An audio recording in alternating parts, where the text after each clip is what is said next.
ونستغفره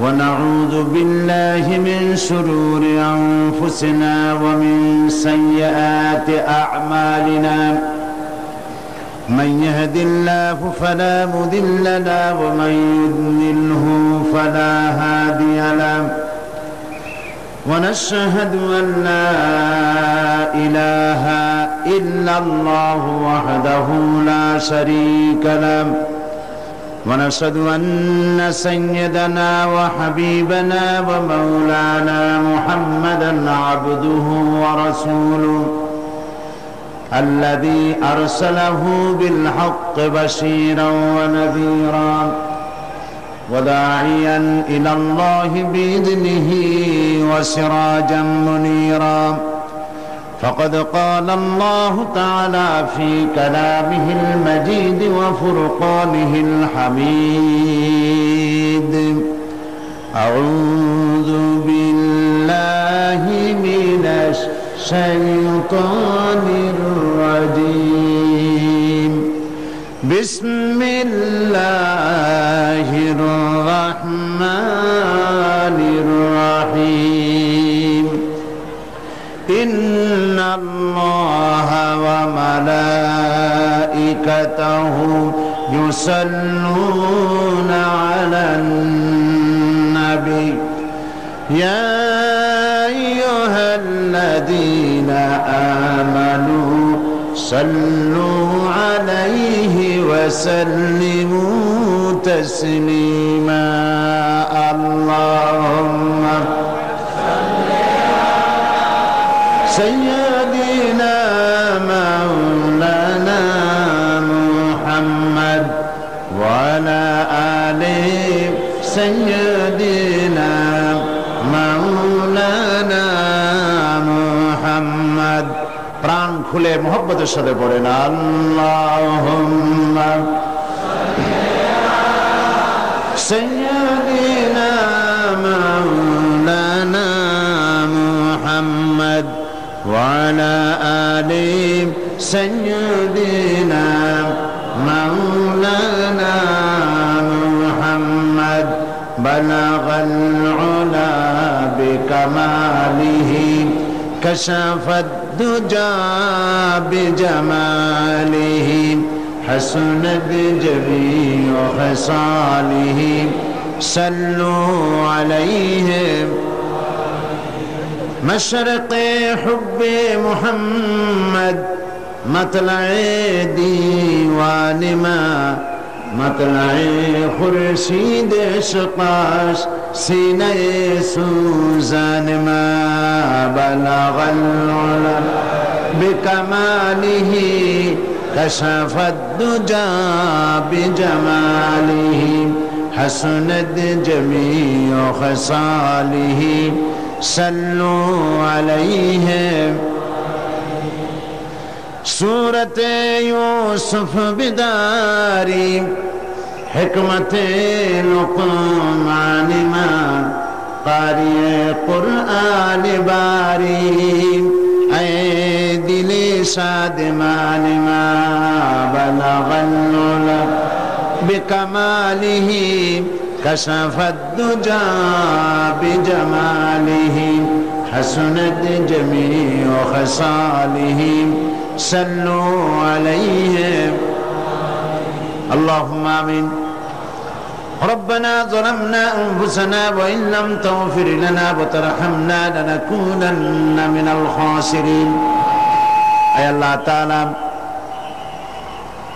ইসলামী সমাজ কল্যাণ পরিষদ কর্তৃক আয়োজিত চট্টগ্রাম প্যারেড ময়দানে 5 দিন ব্যাপী তাফসীরুল কোরআন মাহফিলের আজকের এই দ্বিতীয় দিবসে পবিত্র এই রজনীতে কয়েকবার দরুদ ও সালাম পড়ে তোমার দরবারে হাত তুলেছি মেহেরবানি করে দরুদ ও সালাম টুকুন সোনার মদিনায় নবী পাকের রওজা মোবারকে পৌঁছে দাও तमाम পৃথিবীর মাটির নিচে যত মুমিন মুমিনাত শুয়ে আছেন তাদের আরো আর উপরে সওয়াব পৌঁছিয়ে দাও রব্বুল আলামিন এই মাহফিলের আয়োজন যারা করেছেন আর শোনার জন্য যারা এসেছেন কিয়ামতের দিন, মুসিবতের সময় এ মাহফিল আমাদের সকলের জন্য নাজাতের ওসিলা বানিয়ে দিও। ইয়া রব करम तू अगर करे वो बात दे जुबान को जो दिल पर असर करे। रब्बना तक़ब्बल मिन्ना इन्नका अंतस समीउल अलीम व तुब अलैना इन्नका अंतत तव्वाबुर रहीम।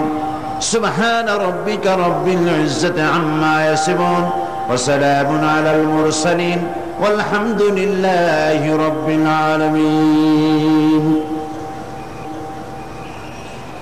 जनाब सभापति अल्लामा हजरत मौलाना शमसुद्दीन साहेब मद्दिजुल्लुल आली, हजरात उलमाए किराम, सम्मानित श्रोत्री मंडली, पर्दार आड़ालेर मा ओ बोनेरा, अस्सलामु आलैकुम व रहमतुल्लाहि व बाराकातुहु। আমরা মহান আল্লাহ সুবহানাহু ওয়া তাআলার দরবারে লাখো কোটি শুকর আদায় করছি যে মহান আল্লাহ তাবারক ওয়া তাআলা কোরআনে কারীমের আযীম মাহফিলে আমাদেরকে শরীক হওয়ার তৌফিক এনায়েত করেছেন। তার দরবারে শুকরগুজার হচ্ছি। সকলে পড়ছি আলহামদুলিল্লাহ। রব্বানা লাকাল হামদ হামদান কাসীরান তাইয়িবান মুবারাকান ফীহি। আজকের এক পবিত্র রজনীতে আমরা এখানে উপস্থিত হয়েছি, যেটা হচ্ছে নিসফুম মিন শাবান, পবিত্র শাবান মাসের মধ্যরাত্রি। এ রাত্রি সম্পর্কে রাসূল করিম সাল্লাল্লাহু আলাইহি ওয়াসাল্লামের ইবাদতের কথা হাদিস শরীফে রয়েছে। হযরত আয়েশা সিদ্দিকা রাদিয়াল্লাহু তাআলা আনহা তিনি বর্ণনা করেছেন, আমি ঘুমের থেকে জেগে রাসূল করিম সাল্লাল্লাহু আলাইহি ওয়াসাল্লামকে আমার কাছে পাইনি। খুঁজে খুঁজে তাকে পেলাম, তিনি সেজদায় পড়ে কাঁদছেন। এক বর্ণনায় এসেছে তাকে পেয়েছি সেজদায় পড়ে কাঁদছিলেন, আর এক বর্ণনায় এসেছে তাকে জান্নাতুল বাকিতে পাওয়া গেল। প্রশ্ন করা হলো, হে রাসূল, আপনি কাঁদছেন এবং দীর্ঘক্ষণ সেজদায় পড়ে আছেন। রাসূল সাল্লাল্লাহু আলাইহি ওয়াসাল্লাম বলছেন, তুমি জানো না এটা হচ্ছে নিসফুম মিন শাবান, এটা হচ্ছে শাবানের মধ্যরাত্রি। অর্থাৎ এটার থেকেই রমজান মুবারকের প্রস্তুতি পর্ব শুরু হয়। রাসূল করিম সাল্লাল্লাহু আলাইহি ওয়াসাল্লাম এই রাত থেকেই রমজান মুবারকের প্রস্তুতি গ্রহণ করতেন। ইসলামের মধ্যে সবচেয়ে শ্রেষ্ঠ রজনী হচ্ছে লাইলাতুল কদর। শবে বরাতকে লাইলাতুল কদরের সমপর্যায়ের নেওয়া গুমরাহি। লাইলাতুল কদর হচ্ছে ইসলামের সবচেয়ে শ্রেষ্ঠ রজনী, যে রাতটা হচ্ছে আল্লাহ পাকের কাছে অত্যন্ত পবিত্র, যে রাতটি হচ্ছে খায়রুম মিন আলফি শাহর, সেটা হচ্ছে লাইলাতুল কদর, লাইলাতুল মুবারক। আজকের রাত্রে একটি পবিত্র রাত। এ রাত্রে রাসূল সাল্লাল্লাহু আলাইহি ওয়াসাল্লাম কবর জিয়ারত করেছেন, নফল ইবাদত করেছেন, কাঁদাকাটি করেছেন। আমরাও আজকে আল্লাহ পাকের দরবারে ধর্ণা দেব। তবে প্রচলিত শবে বরাত যেটা করা হয়, রুটি তৈরি করা, হালুয়া তৈরি করা এবং এগুলি বিতরণ করা, এই রাত্রের জন্যই খাস করে নেওয়া, এটা সঠিক নয়। রুটি হালুয়া বিতরণ প্রত্যেক রাতেই হতে পারে, প্রত্যেক দিনই হতে পারে। কিছু বিদআত চালু হয়েছে এই রাতকে কেন্দ্র করে। চট্টগ্রামে এরকম হয়নি। বাজি ফোটানো হয়। আমি বুঝি না লাইলাতুল বারাতের সাথে বাজি ফোটাবার সম্পর্কটা কি। আল্লাহ পাক এই গুমরাহি থেকে, বিদআত থেকে আমাদেরকে হেফাজত করুন, আমরা বলি আমিন। আজ পবিত্র রজনীতে এর থেকে শ্রেষ্ঠ ইবাদত আর কি হতে পারবে যে আমরা আল্লাহ রাব্বুল আলামিনের কালাম, তার কোরআন থেকে আলোচনা করছি, বা জামাত নামাজ আদায় করেছি এবং করব ইনশাআল্লাহ।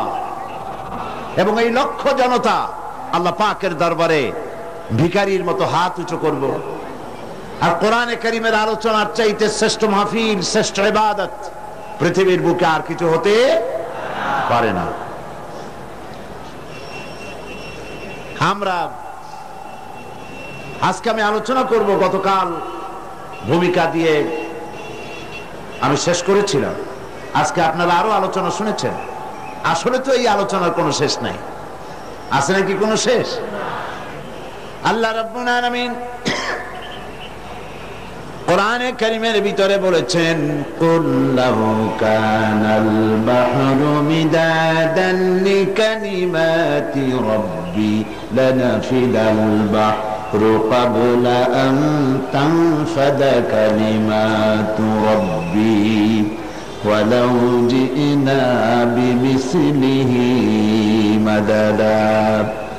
আল্লাহ পাক বলেন, নবী আপনি বলুন, আমার রবের কালামের ব্যাখ্যা করার জন্য, আমার রবের কালেমার ব্যাখ্যা লেখার জন্য তামাম পৃথিবীর সমস্ত পানিগুলি যদি কালি হয়ে যায়, আর যদি ওই পানিরূপ কালি দিয়ে আমার রবের কালেমার ব্যাখ্যা যদি লেখা শুরু হয়ে যায়, লিখতে লিখতে তামাম পৃথিবীর সমুদ্রের পানিগুলি সব শেষ হয়ে যাবে, আমার আল্লাহ পাকের কালিমার ব্যাখ্যা লেখা শেষ হবে না। হচ্ছে সেই কালামের পানি। যুগ যুগ ধরে লোকেরা শুনছে, শুনবে, শেষ নাই।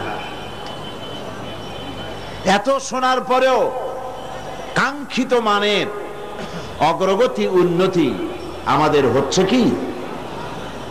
কথা বোঝেন নাই বোধহয়, হচ্ছে না। যে পরিমাণ শুনছি সেই পরিমাণ আমল আমাদের মধ্যে হচ্ছে না। এ কথাটা ঠিক কিনা? এই মাহফিল আজ, এই লাইলাতুল, এই পবিত্র রাত্রে এত লোকের উপস্থিতি হয়েছে, নারী পুরুষ। একজন লোক কি বলতে পারবেন যে জীবনে আমি কোনো ওয়াজি শুনি নাই, কোনো তাফসীর আমি জীবনে শুনি নাই? পারবেন কেউ বলতে? পারবেন না। প্রত্যেক ব্যক্তি শুনেছেন। কেউ 10টা শুনেছেন, কেউ 20টা শুনেছেন, কেউ 100টা শুনেছেন। এবার চিন্তা করুন, কোন মাহফিলেই তো খারাপ কথা বলা হয় না। হাক্কানি আলেম যারা, হাক্কানি ওলামা, হাক্কানি পীর মাশায়েখ যারা, তারা সব সময় কোরআন হাদিস ভিত্তিক কথা বলেন। কোন মাহফিলে বলা হয় না যে চুরি করবেন অনেক সওয়াব পাবেন, মিথ্যা কথা বলবেন কিয়ামতে জাহান্নাম থেকে মুক্তি পাবেন, এরকম কথা বলে কেউ? ওজনে কম দিবেন, ব্যবসায় ভালো বরকত হবে, কেউ বলে এমন কথা? পরের জমিনে ডাল ঠেলবেন, জমিনে ফসল খুব বেশি হবে, কেউ বলে এরকম? বলে না।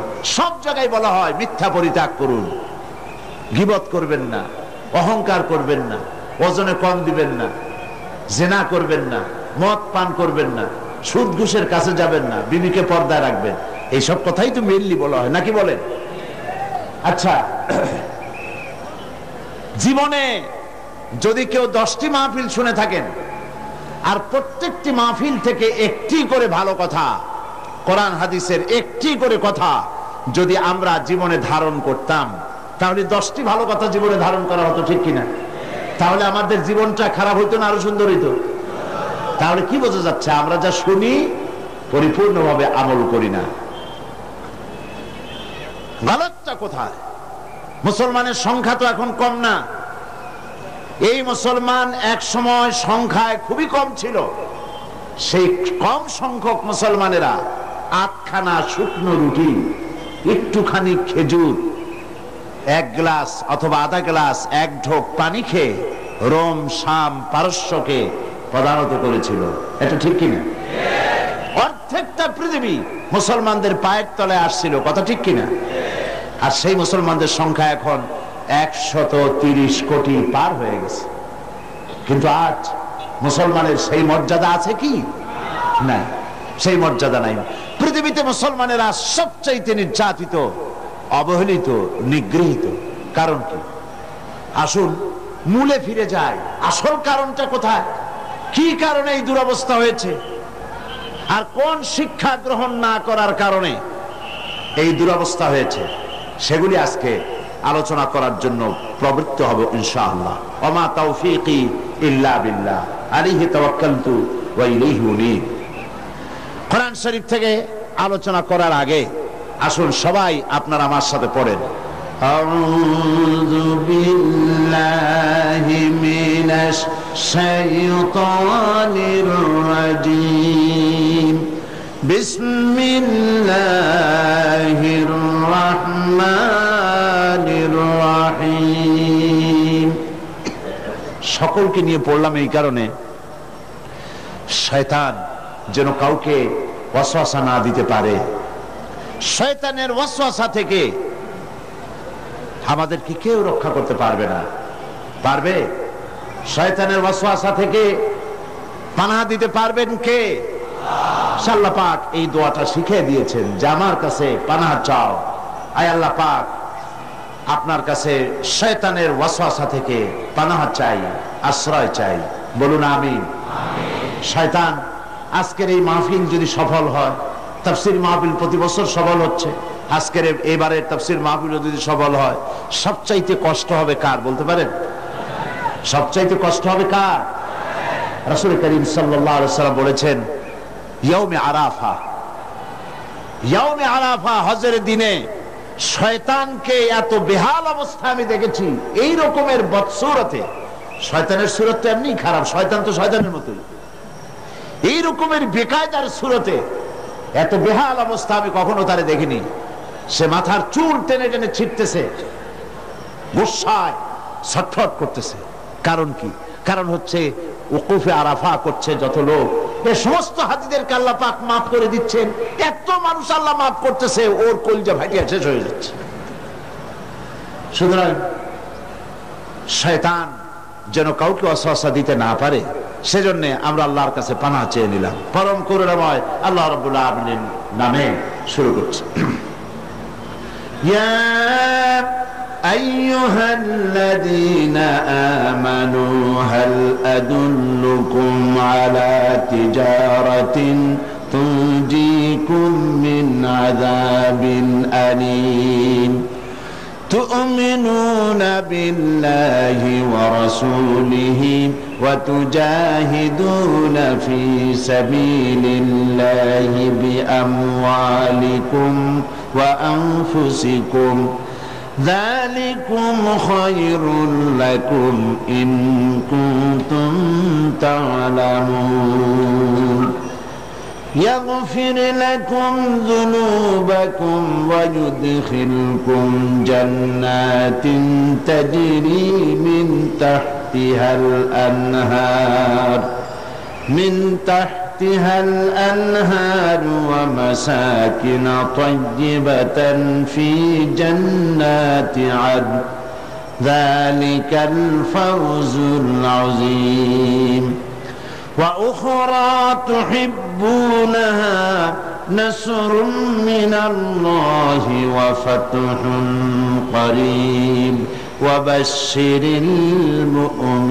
المؤمنين صدق الله العظيم সূরা আস-সাফ দ্বিতীয় রুকু। আল্লাহ রাব্বুল আলামিন ঘোষণা করছেন, হে বিশ্বাসীরা, তোমরা যারা ঈমান এনেছো শোনো, আমি কি তোমাদের কেমন একটি ব্যবসার কথা বলবো না, যে ব্যবসায় তোমাদেরকে জাহান্নামের পীড়াদায়ক শাস্তি থেকে রক্ষা করবে? এরকম একটি ব্যবসার কথা কি আমি তোমাদেরকে বলবো না? এর অর্থ হলো অবশ্যই বলবো। আমরা বলি আলহামদুলিল্লাহ। সে ব্যবসাটা কি? তুমিনুনা বিল্লাহ, আল্লাহর প্রতি ঈমান, রাসূলের প্রতি ঈমান, এবং আল্লাহর রাস্তায় মাল এবং জান দিয়ে জিহাদ করা। যালিকুম খায়রুল লাকুম, এরই মধ্যে তোমাদের কল্যাণ নিহিত, ইন কুনতুম তা'লামুন, যদি তোমরা বুঝে থাকো, এরই মধ্যে কল্যাণ নিহিত। এই আয়াতে কারিমার উপরে আমরা আলোচনা করব ইনশাআল্লাহ।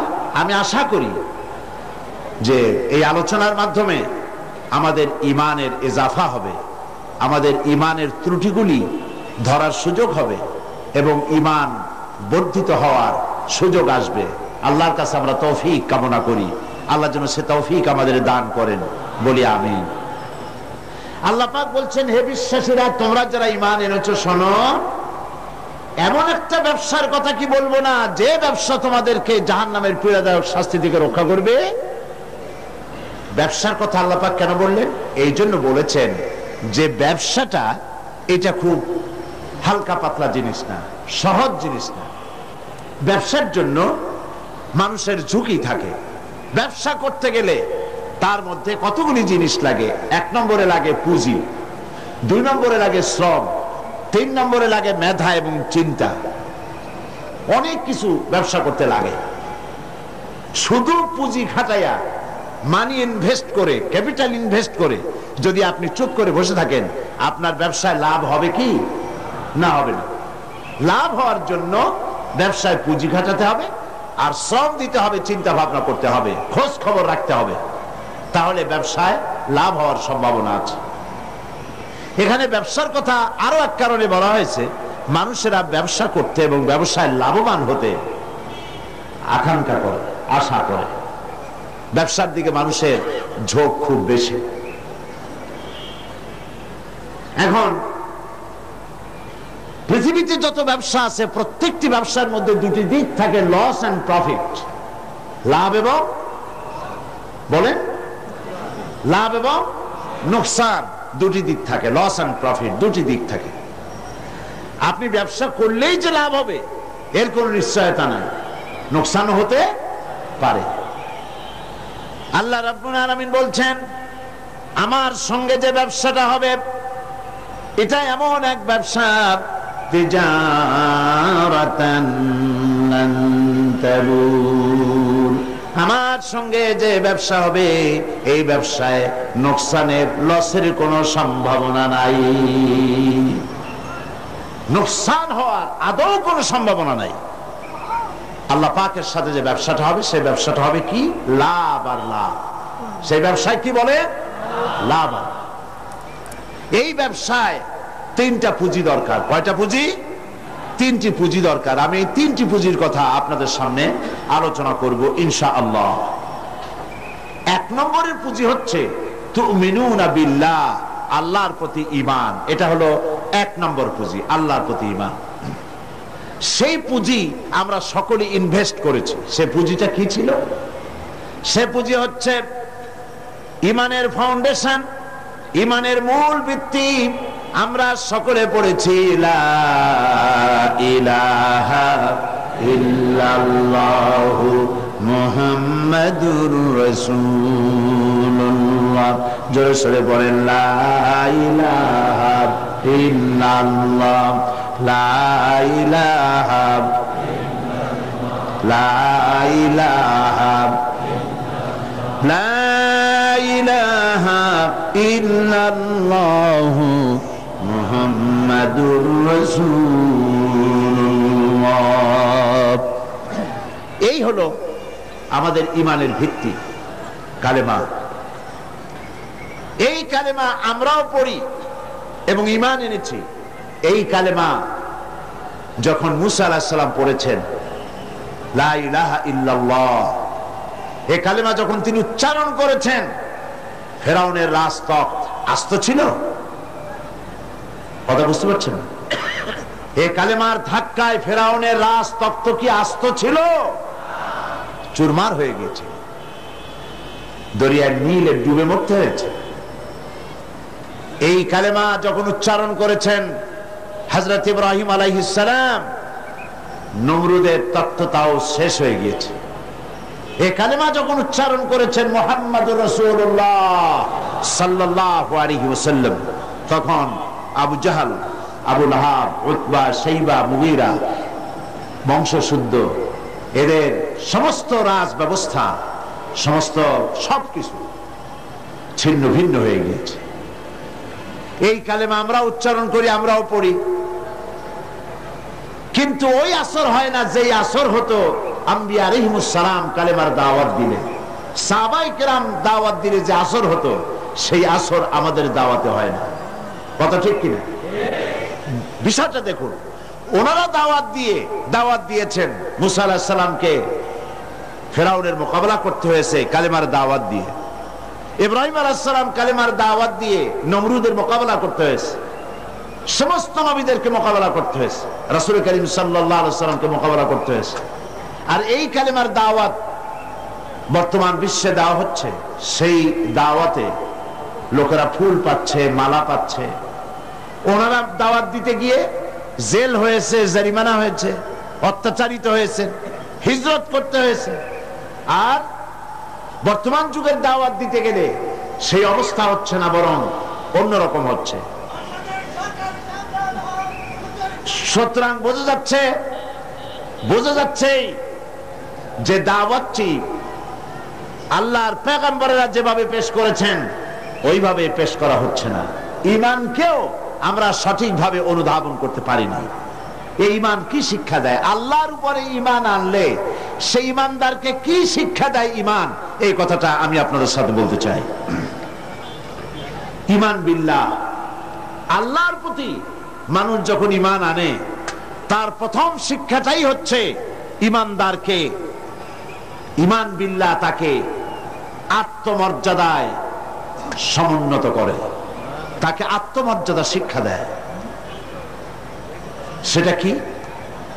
সেটা হচ্ছে ঈমান আনার আগে সে পাথর দিয়ে মূর্তি তৈরি করে তার সামনে মাথা নত করত, গাছের সামনে মাথা নত করত, সাপের সামনে মাথা নত করত, শক্তির সামনে মাথা নত করত, হাত দিয়া মূর্তি বানাইয়া তার সামনে নিজের ভালো মন্দ কামনা করত,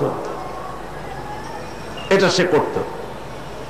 কিন্তু যখন ঈমান আনলো, তখন কোরআন তাকে বলছে, ঈমানদার ব্যক্তিকে কোরআন শিখালো, ইন্নাল্লাযীনা তাদউনা মিন দুনিল্লাহি ইবাদুন আমসালুকুম। কোরআন মুমিন বান্দাকে শিখালো, আল্লাহ রাব্বুল আলামিনকে বাদ দিয়ে তোমরা যাদের আশ্রয় গ্রহণ করো, যাদেরকে ডাকো, যাদের সাহায্য চাও, ওরা তোমার মতো আমার বান্দা, আমার গোলাম। সুতরাং তোমার মধ্যে মর্যাদার, আত্মমর্যাদা বোধ, পার্সোনালিটি, শাখসিয়ত সৃষ্টি করে ঈমান। কে সৃষ্টি করে? ঈমান। এই পাথরের মূর্তি তোমাকে কিছু দিতে পারবে না, এই মাটির মূর্তি তোমাকে কিছু দিতে পারবে না, এই বিরাট বিরাট গাছগুলি, সাপগুলি কিচ্ছু দিতে পারবে না। যাদের কাছে তোমরা সাহায্য চাও, কোরআনে কারীম বলছে, লা ইস্তাতিউনা লাহুম নাসরান ওয়ালা আনফুসাহুম ইয়ানসুরুন। যাদের কাছে তোমরা সাহায্য প্রার্থনা করো, ওরা তোমাদেরকে সাহায্য করা তো দূরের কথা, ওরা নিজের সাহায্য নিজেরা করতে পারে না, নিজের কেউ রক্ষা করতে পারে না। হাত দিয়ে যে মূর্তি তৈরি করা হয়, পাথর দিয়ে যে মূর্তি তৈরি করা হয়, মাটি দিয়ে মূর্তি তৈরি করা হয়, তাদের সামনে কত খাবার রাখা হয়, ওরা কি পারে? ওই খাবারগুলি যদি কুকুরে খাইয়ে যায়, এতগুলো হাত, একটা হাত দিয়েও কি একটা কুত্তারে খেদাই দিতে পারে? এমনকি ওর নাকের ডগায় মাছি বসে যদি মুখের মধ্যে কিছু ত্যাগ করে, এতগুলো হাত আছে, আঙ্গুল আছে, একটা আঙ্গুল দিয়ে মাছিটারে উড়াইতে পারে? এগুলো তো পারি না, নিজের সাহায্য করতে পারে না। মানুষের সাহায্য করা তো দূরের কথা, ওরা কি মানুষ বানানো তো দূরের কথা। আল্লাহ পাক বলেছেন, ওরা কি একটা মাছি বানাইতে পারে? আল্লাহ পাক বলেছেন কোরআন শরীফে, একটা মাছিও কি বানাতে পারে? সুতরাং এগুলির সামনে মাথা নত করতো মানুষ। ঈমান তাকে শিক্ষা দিল, তাকে আত্মমর্যাদায় সমুন্নত করে দিল, পার্সোনালিটি দিল যে সাহায্য কারো কাছে চাইতে পারবে না। ওরা নিজেরাই, যার কাছে সাহায্য চাও নিজের সাহায্য ওরা নিজেরা করতে পারে। রাসূল করিম সাল্লাল্লাহু আলাইহি সাল্লামের কাছে এক মুশরিক এসেছিল একটা ভাঙা মূর্তি নিয়ে। হুজুর জিজ্ঞেস করেছিলেন যে তোমার এই মূর্তিটা ভাঙা কেন? সে বলেছিল যে এই মূর্তিটি, এটি তো আমার দেবতা, আমি এর পূজা করি এবং আমি যেন কোনো বিপদে না পড়ি সেই জন্য এর সাথে রাখি। প্রতিমধ্যে পেশাবের প্রয়োজন হলো তো তাকে এক পাশে দাঁড় করায় রেখা আমি আমার কাজ সেরে এসে দেখি এর শরীর, সমস্ত শরীরটা ভিজা। তো ভাবলাম কোনো বরকতের পানি হবে। তো সে বলল যে এটা আমি চাটে খাওয়া আরম্ভ করলাম। তো চাটে খেতে গিয়ে দেখি যে কেমন দুর্গন্ধ লাগে। তো চিন্তা হলো বরকতের পানি দুর্গন্ধ হবে কেন, এরকম এসিডের মতো ঝাঁঝ ঝাঁঝ হবে কেন? দূরে তাকায় দেখলাম একটা কুকুর দাঁড়িয়ে আছে আর তার নিচের থেকে পানির ফোঁটা টপকাচ্ছে।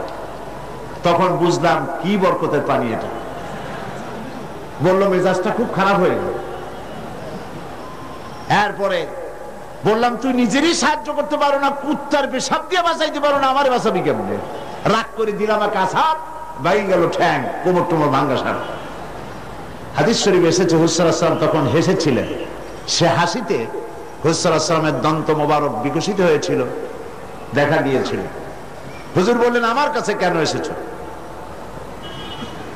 মুশরিক ব্যক্তি বলছেন আমি আমার জীবনের ভুল বুঝতে পেরেছি, আমার ভুল বুঝতে পেরেছি, আমি আর অন্ধকারে থাকতে চাই না, আমি ইসলাম কবুল করতে এসেছি। আল্লাহর নবী তারে শেখালেন পড়ো লা ইলাহা ইল্লাল্লাহু মুহাম্মাদুর রাসূলুল্লাহ। আল্লাহ ছাড়া কোনো ইলাহা নাই, আইনদাতা নাই, বিধানদাতা নাই, এবং তিনি হচ্ছেন সমস্ত শক্তির উৎস। আজকে শক্তির উৎস বলা হয় জনগণকে। নেতা নেত্রীরা পার্লামেন্টেও বলেন, পার্লামেন্টের বাইরেও বলেন, জনসভায় বলেন, তারা বলেন শক্তির উৎস জনগণ, দেশের মালিক জনগণ। আল্লাহ পাক বলছেন লিল্লাহি মা ফিস সামাওয়াতি ওয়া মা ফিল আরদ, আসমান এবং জমিনের একচ্ছত্র মালিকানা কার? আল্লাহ। আল্লাহর নাম নিলে কি লজ্জা করে? গুনাহ হবে? তো জোরে বলতে পারেন না কেন? আসমান এবং জমিনের একচ্ছত্র মালিকানা কার? সার্বভৌমত্বের মালিক আল্লাহ। আর ওরা বলছে সার্বভৌমত্বের মালিক হলো জনগণ। সম্পূর্ণভাবে মুশরিকানা কথা, শিরক, এই ধারণা পোষণ করা। দেশের মালিক জনগণ নয়, এটা মিথ্যে কথা, বাজে কথা। এবং জনগণ কখনো ক্ষমতার উৎস হতে পারে না। আল্লাহ পাকের কোরআন শরীফের সাথে সম্পূর্ণ বিপরীতমুখী কথা। আল্লাহ পাক কি বলছেন? আল্লাহ রাব্বুল আলামিন বলছেন আন্নাল কুওয়াতা লিল্লাহি জামিআ, সমস্ত ক্ষমতা একচ্ছত্র মালিক, ক্ষমতার উৎস কে? আল্লাহ সুবহানাহু ওয়া তাআলা, তিনি হচ্ছেন ক্ষমতার মালিক।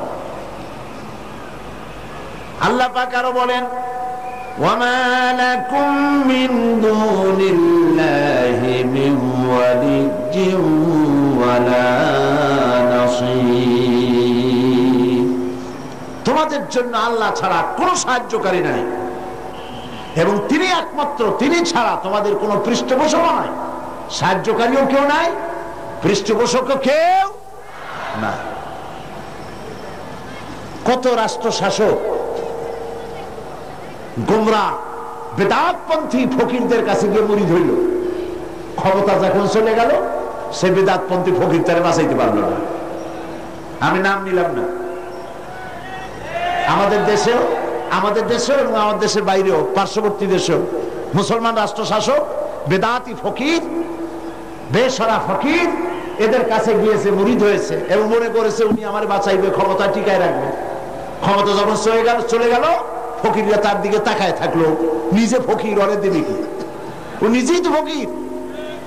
ওয়াল্লাহু গানি ওয়াল্লাহুল গানিয়্যু ওয়া আনতুমুল ফুকারা। কেবলমাত্র বেনিয়াজ কে? যিনি কারো মুখাপেক্ষী নন, আর সব ফকির। সুতরাং তোমাদের কোনো পৃষ্ঠপোষক নাই, আল্লাহ ছাড়া কোনো বন্ধু নাই, ওলি নাই, মনিব নাই, কেউ নাই সাহায্যকারী। কে ছাড়া? এবার দেখুন আল্লাহ রাব্বুল আলামিন তার হাবিবকে লক্ষ্য করে বলছেন, ওয়া ইন ইয়ামসাসকাল্লাহু বিদুররিন ফালা কাশিফা লাহু ইল্লা হুয়া ওয়া ইউরিদকা বিখাইরিন ফালা রাদ্দা লিফাদলিহি। আল্লাহ পাক বলছেন, আল্লাহ যদি তোমার কোনো অকল্যাণ করতে চান, তোমাকে যদি কোনো বিপদে ফেলতে চান, তাহলে সেই বিপদ থেকে তোমাকে কেউ রক্ষা করতে পারবে না। আর আল্লাহ যদি তোমাকে কোনো ফজল ও করম করতে চান, অনুগ্রহ করতে চান, সে অনুগ্রহ প্রত্যাহার করারও ক্ষমতা কারো নাই। সুবহানাল্লাহ। এ কথা কাকে বলা হচ্ছে?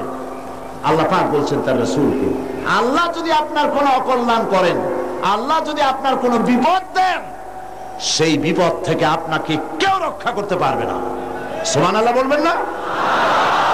আর আল্লাহ পাক যদি আপনাকে কোনো কল্যাণ দিতে চান, সেই কল্যাণ থেকে আপনাকে কেউ ফিরাইতে পারবে না। এই বিশ্বাস মনের মধ্যে রাখুন। এটাই হচ্ছে ঈমান। ঈমান বিল্লাহ, আল্লাহর প্রতি ঈমান। এই শিক্ষা আমাদেরকে দেয়। আমাদের কপাল পুড়ছে কেন? কপাল পুড়েছে তো এই কারণে, আল্লাহকে ছেড়ে দিয়ে মানুষ মাজারে গিয়ে সেজদা দিয়েছে, কবরে গিয়ে সেজদা দিয়েছে, বেশারা ফকিরদের কাছে গিয়েছে।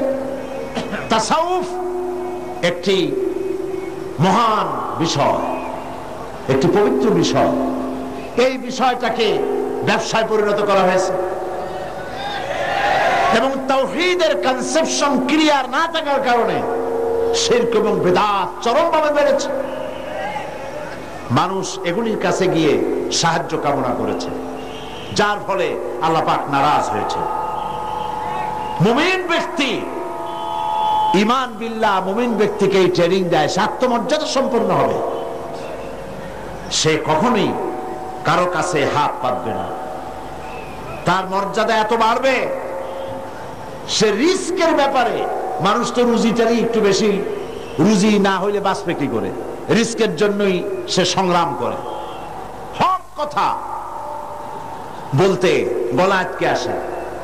এই কথাটা যদি বলি তাহলে আর যদি দাওয়াত না হয়, এই কথাটা যদি বলি তাহলে যদি চাকরি না থাকে, এই কথাটা যদি বলে ফেলি তাহলে যদি জেলে যাই, এইসব হীনমন্যতায় পেয়ে বসে যারা ঈমান বোঝে নাই।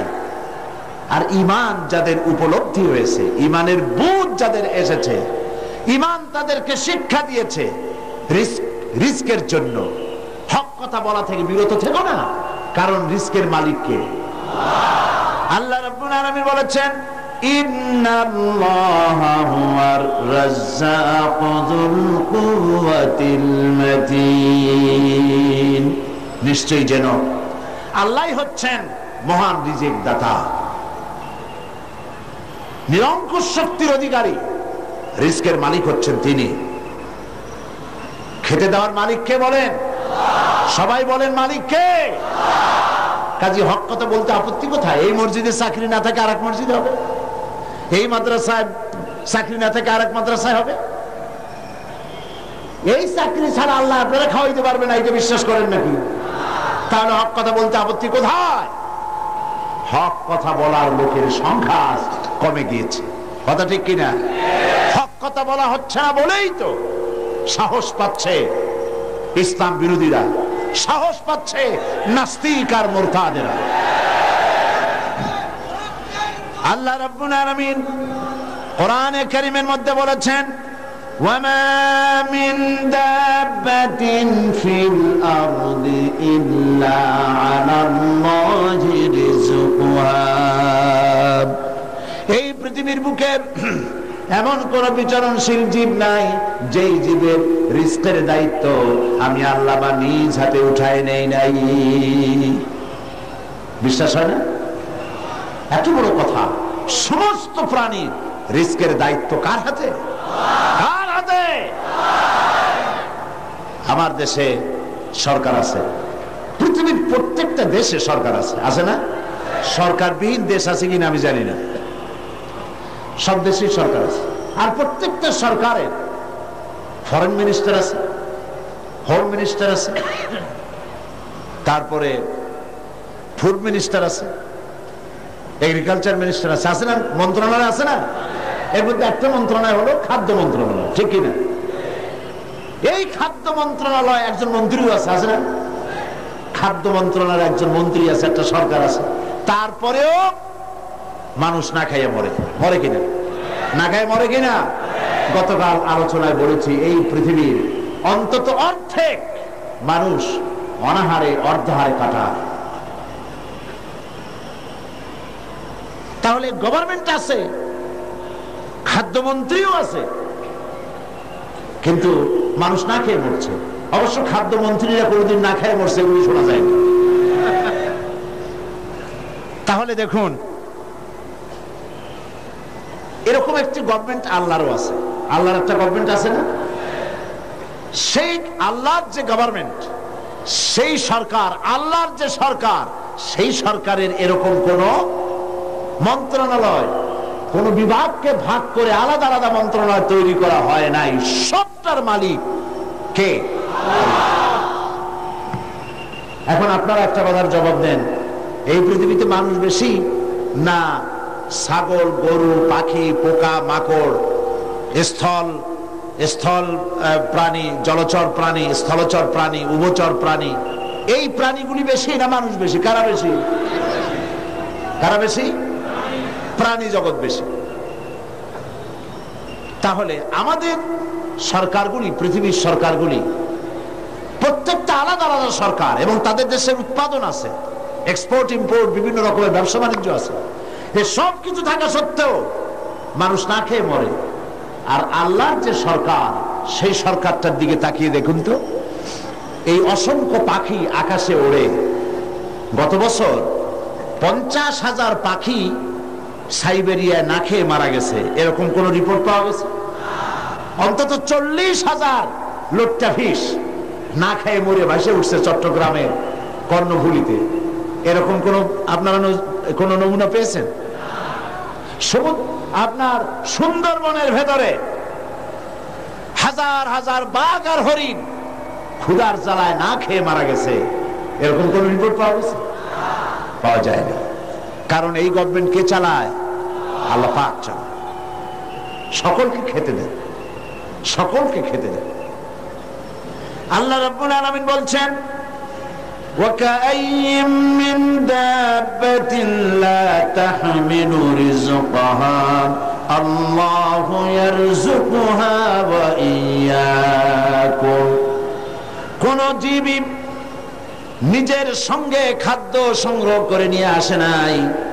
সমস্ত জীবের খাদ্য আমি সরবরাহ করি, তোমাদেরকেও আমি খাদ্য সরবরাহ করি। খেতে দেওয়ার মালিক কে? আল্লাহ পাক। এই জমিন থেকে আল্লাহ পাক খাদ্য দিচ্ছেন, আকাশ থেকে খাদ্য দিচ্ছেন। আমাদের রিস্ক এই জমিনে নয়, আমাদের রিস্ক কোথায়?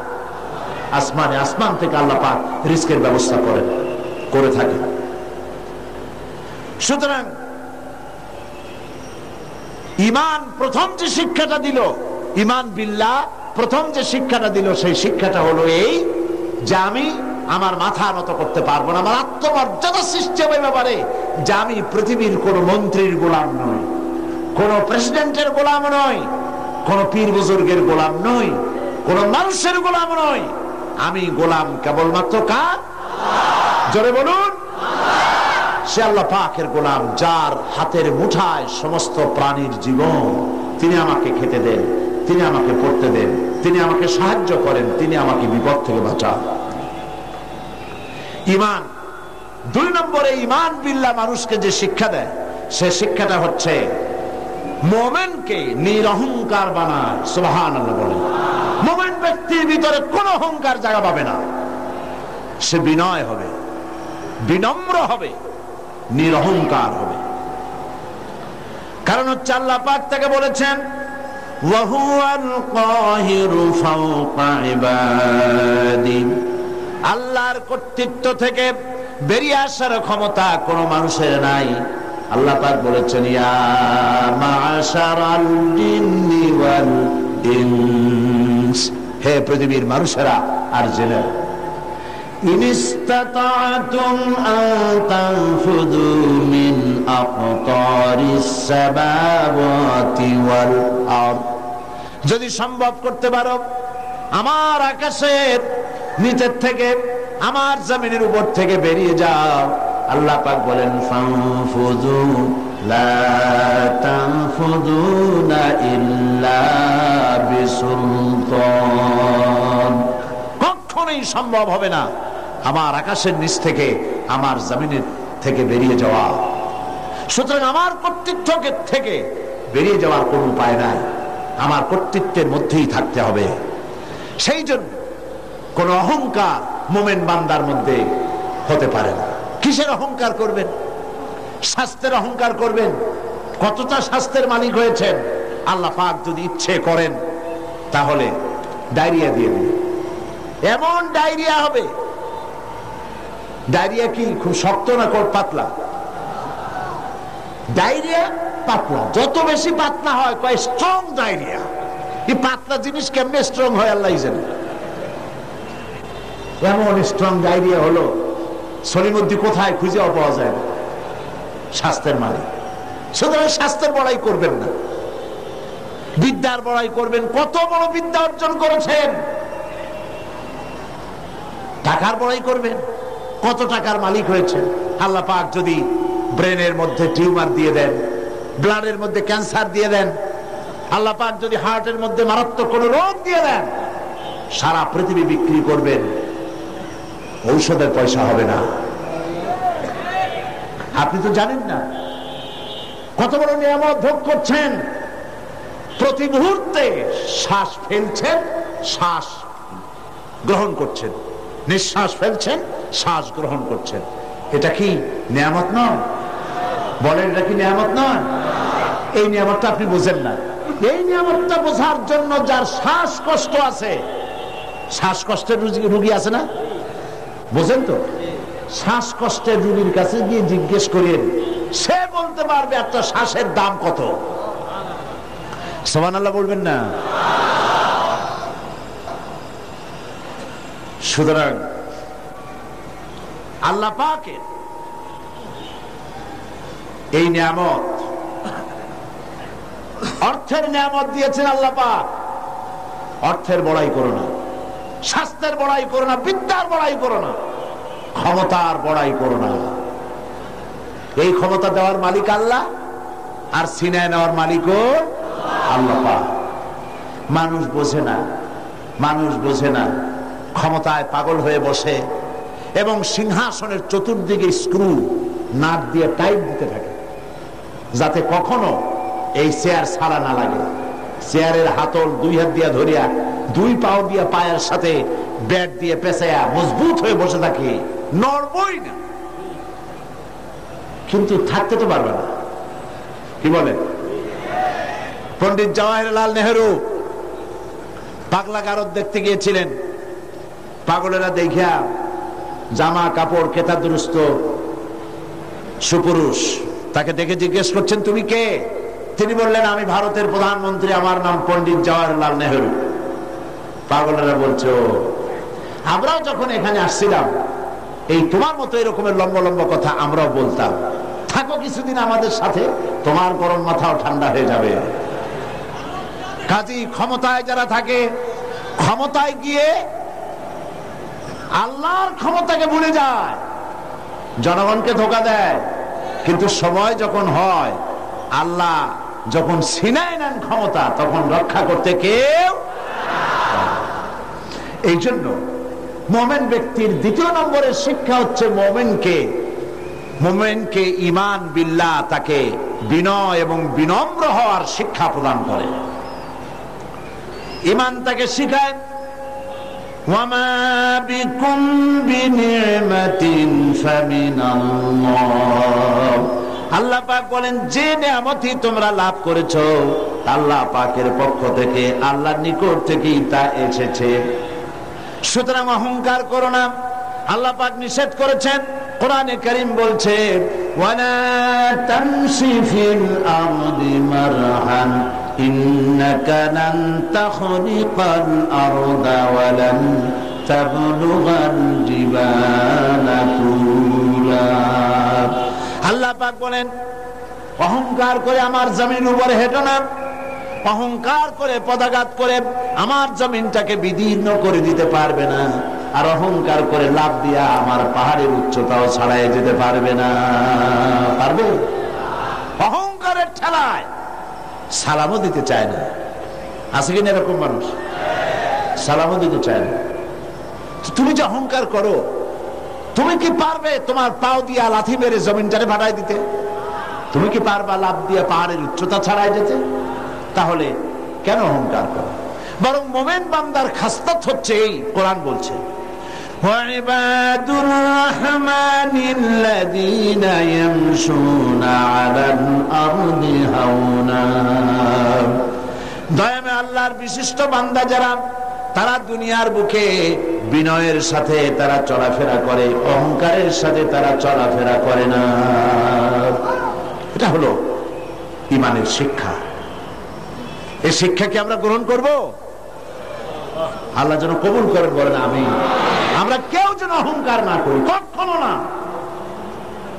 কখনো যেন অহংকার আমাদের মধ্যে জায়গা না পায়। কিবর, অহংকার, আত্মম্ভরিতা কবিরা গুনাহ, এর থেকে আল্লাহ পাক আমাদেরকে রক্ষা করুন, বলি আমিন।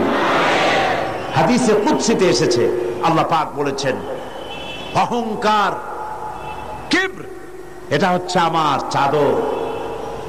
যে ব্যক্তি কিবর করে, অহংকার করে, সেজন্য আমার চাদর নিয়ে টানাটানি করে। নাউজুবিল্লাহ!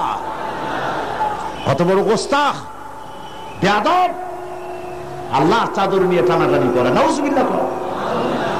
এটা হচ্ছে 2 নম্বরের শিক্ষা। ঈমান এই শিক্ষা প্রদান করে একজন মুমিনকে। আল্লাহর প্রতি যে ঈমান আনে, তার প্রথম শিক্ষা, সে আত্মমর্যাদা সম্পন্ন ব্যক্তিত্ব হবে, আল্লাহ ছাড়া কারো সামনে হাত পাতবে না। সুবহানাল্লাহ। 2 নম্বরে সে বিনয় হবে, বিনম্র হবে, নিরহংকার হবে। আর 3 নম্বরে আল্লাহর প্রতি ঈমান ঈমানদারকে নির্ভীক বানায়। সুবহানাল্লাহ। যে ব্যক্তি ঈমানদার হবে সে নির্ভীক হবে, সে কাউকে ভয় পাবে না। মানুষ তো মৃত্যুকেই সবচাইতে ভয় পায়। কোনটাকে ভয় পায় বেশি? কিন্তু মৃত্যুকে যতই ভয় পাই, আমরা কি এই মৃত্যুর হাত থেকে বাঁচতে পারবো? আল্লাহ রাব্বুল আলামিন বলেন কুল ইন্নাল মাউতাল্লাযী তাফিরুনা মিনহু ফাইন্নাহু মুলাকীকুম। মরণ থেকে পালাও তুমি, মরণ তোমায় লইবে ঘিরি, যদিও সুদূর আকাশ পানে, লুকাও সেথায় লাগিয়েছে। হে মহারোগের ঔষধ নাই, হে মহারোগের চিকিৎসক নাই, নাই সে ঔষধ জগতে, খুঁজিয়া কাতর হইলে কি হবে, পারিবে না তারে ফিরাতে। আকাশে গিয়ে যদি সিঁড়ি লাগায়, আকাশে গিয়েও যদি কেউ লুকায়, মৃত্যুর থেকে বাঁচার কোনো পথ নাই। মৃত্যু এক অবধারিত মহাসত্য, এ মৃত্যু হবেই। সুতরাং এই ক্ষণস্থায়ী জীবনকে কেন সেই অনন্ত জীবনের জন্য উৎসর্গ করে দিবেন? অর্থাৎ মওতকে ভয় পেয়ে, মৃত্যুর ভয় করে মানুষ হক কথা থেকে বিরত থাকবে না, হকের দাওয়াত দিতেই থাকবে। যেহেতু মৃত্যু তার নির্ধারিত সময় আসবেই।